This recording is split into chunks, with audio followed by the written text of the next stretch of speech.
In Part 1, I discussed the documentary hypothesis, which is an attempt to explain how the Pentateuch, the first 5 books of the Bible, was composed. I also discussed some alternative models, as well as some of the difficulties scholars face in trying to sort out how the Pentateuch came to be. But in spite of some of these difficulties, the documentary hypothesis still holds strong support among scholars and is the framework for scholarly debate regarding the origins of the Pentateuch. The basic premise that these books are not the work of one author, but several, still holds true and is supported by a wealth of internal evidence. This is particularly true of Genesis 1 and Genesis 2, which the majority of scholars maintain are the works of different authors. The documentary hypothesis explains why the creation events described in Genesis 1 are discrepant from the events in the Genesis 2 account. One example of this is the order of creation. If we compare the order of the creation in Genesis 1 side by side with that found in Genesis 2, we can see some rather glaring differences. Here are a few examples. First, in the Genesis 1 account, the creation took 6 days, while in Genesis 2, the creation only takes 1 day. In Genesis 1, 11 through 13, plants are created before man, while in Genesis 2, 4 through 7, plants are created after man. In 1:26 and 27, God creates man and woman at the same time, while in 2:18 through 22, man and woman are created separately. Genesis 1:20 speaks of God bringing forth life from the water, with specific mention to birds, while in 2:19 God creates the birds out of the ground.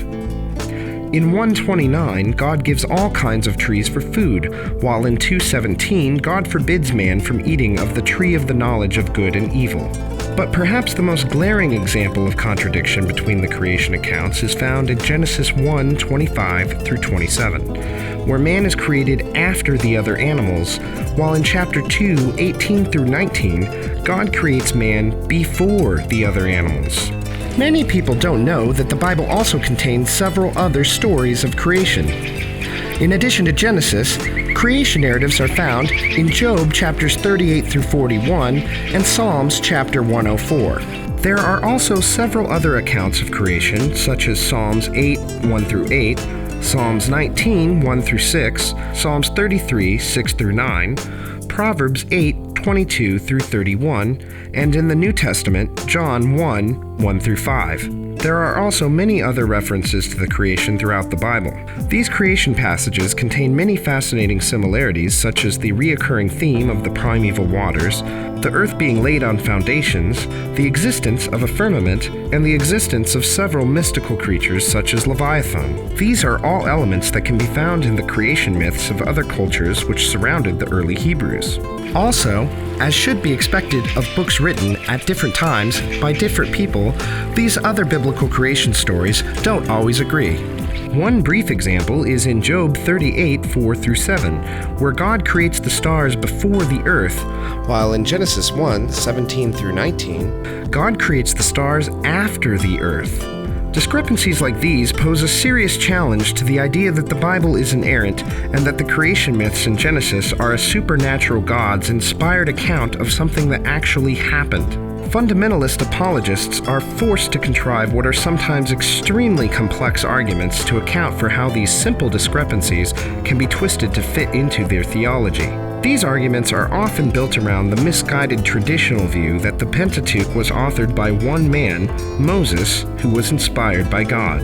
This traditional view holds that the Pentateuch was written around 1450 BCE, which is at least 500 years before most modern scholars think its earliest books were written, and 2,500 years before the manuscripts from which many modern Bibles are translated. This creates a serious conflict. It is a conflict between dogma and reason. Reason is open to all available explanations provided they are supported by evidence and vigorous research, while dogma struggles to maintain an intellectually indefensible position based on tradition. While reason is still open to new discoveries and new information, dogma insists upon beliefs that are outdated and in many cases falsified. To make things worse, fundamentalists often insist on the false choice between belief in their view of the Bible and an eternity of suffering. On the other hand, a reasonable analysis of the facts would come to no such conclusion, and it certainly wouldn't rely on threats to support its position, which should always be based on the best evidence available.